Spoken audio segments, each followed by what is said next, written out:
वो 100 साल पूरे करने जा रही है वो जहर की खेती, जो नफरत की खेती हो रही है, जो उस खेती से जो इस मुल्क का मुसलमान जो है वो इधर से भी लात खा रहा है और उधर से भी लात खा। जाए तो जाए कहां, करें तो करें क्या?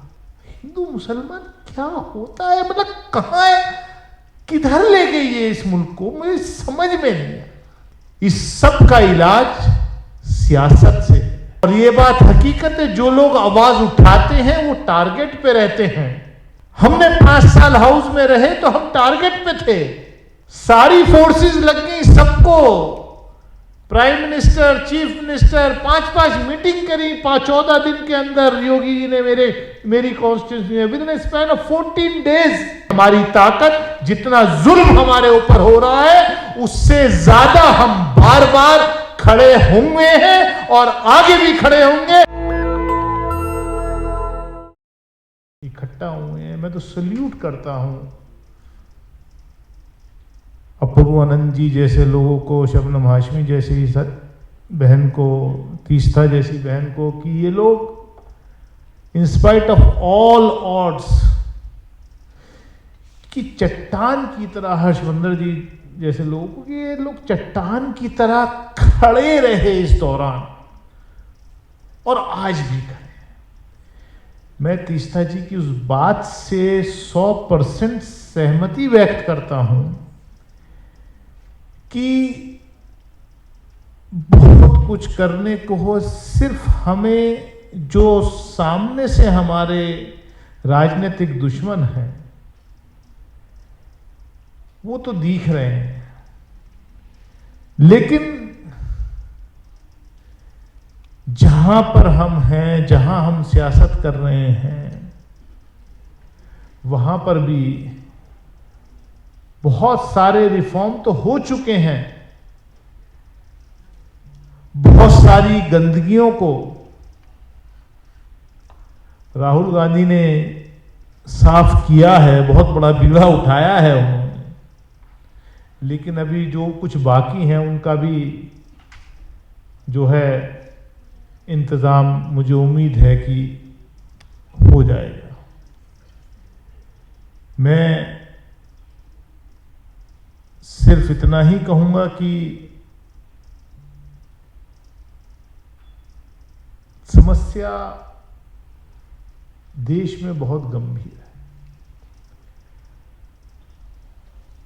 जो शुरुआत 1925 में हुई, जो बुनियाद डली, वो 100 साल पूरे करने जा रही है वो जहर की खेती। और ये जो तस्वीर हम देख रहे हैं, ये तस्वीर बहुत कुछ बयां करती है, और ये सीधा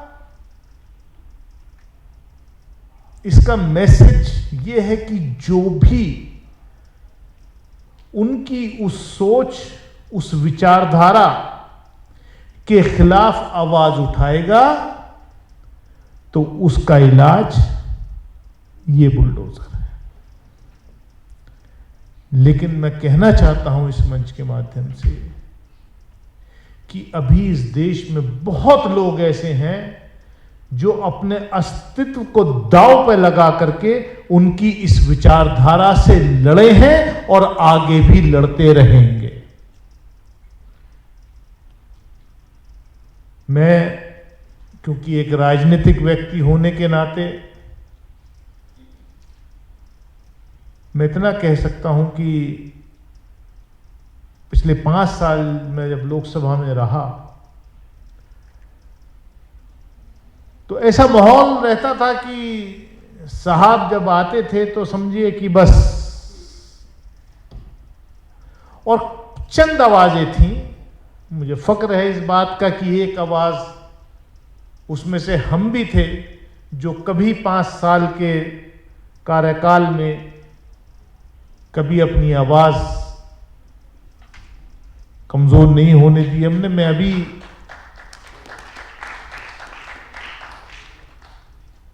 आ रहा हूं एयरपोर्ट से तो एक मंत्री इस सरकार के मुझे मिल गए मौलाओं में, तो बोले दानी भाई आपकी आवाज़ जो है हम लोग मिस कर रहे हैं। और वो मंत्री जी जो थे वो उस वक्त इस पार्टी में ऑपोजिशन में थे, आज सरकार में है, तो ये सब होता रहता है। तो लेकिन आज विपक्ष मजबूत है और हमें ये लगता है कि विपक्ष का मजबूत होना, जो उसके लिए जिम्मेदार हैं उसको मजबूत करने के लिए आज सबसे ज्यादा जुल्म और अत्याचार पिछले 3 महीने में उन्हीं लोगों पर हो रहे हैं। उत्तर प्रदेश हो, मध्य प्रदेश हो, छत्तीसगढ़ हो, हिमाचल का भी यहां जिक्र हुआ। मतलब सबसे आसान तरीका हो गया है कि इस मुल्क की अक़लियतों को, इस मुल्क के मुसलमानों को एक फॉडर बन गया है इस देश की नफरत की राजनीति के लिए। जो नफरत की खेती हो रही है, जो उस खेती से जो उपलब्धि हो रही है लगातार, उसमें इस मुल्क का मुसलमान जो है वो इधर से भी लात खा रहा है और उधर से भी लात खा रहा है।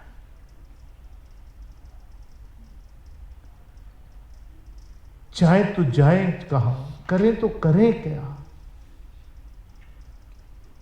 मेरी कॉन्स्टिट्यूंसी में अभी 2 हफ्ते पहले 7 साल का बच्चा, क्लास 3 का स्टूडेंट, एक प्राइवेट स्कूल में, प्रिंसिपल उसको कहता है कि साहब ये टिफिन में अपने नॉनवेज लेके आया था, बिरयानी लेके आया था,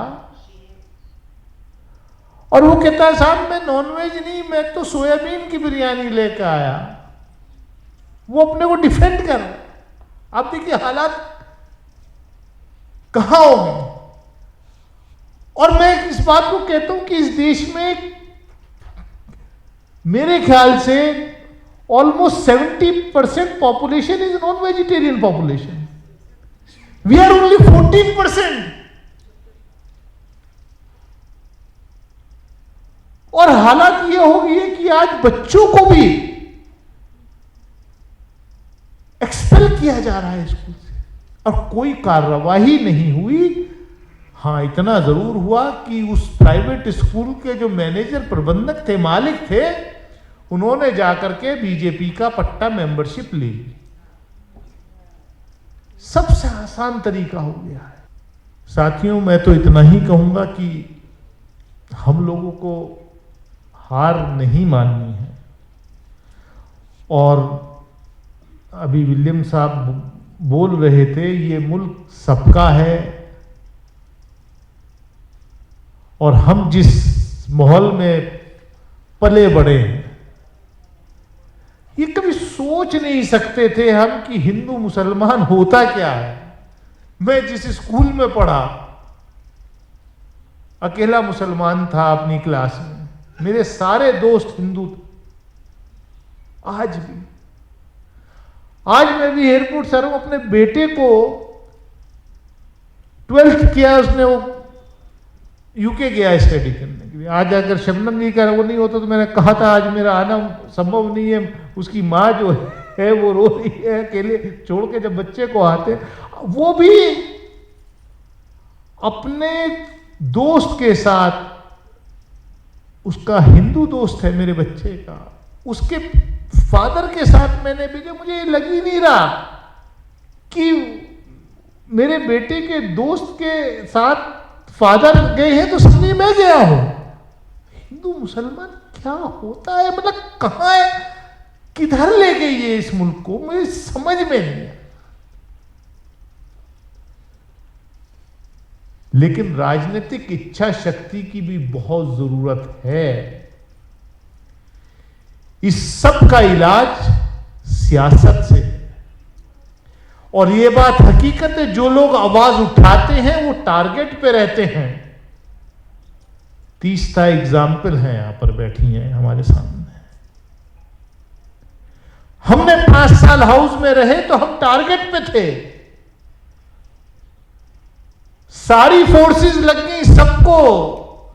prime minister, chief minister 5-5 meeting करी 14 दिन के अंदर। योगी जी ने मेरी कॉन्स्टिट्यूंसी में with in span of 14 days 5 bar chief minister, 1 bar prime minister, chief minister together, क्योंकि उनको दानिश-अली नहीं चाहिए था दोबारा लोकसभा में। वो सारी मैं उसमें भी नहीं जा रहा जो 79 सीट्स का यहां जिक्र हुआ कि कैसे हम भी लास्ट राउंड में हारने वाले थे, हम भी 5 बजे तक लीड कर रहे थे, लेकिन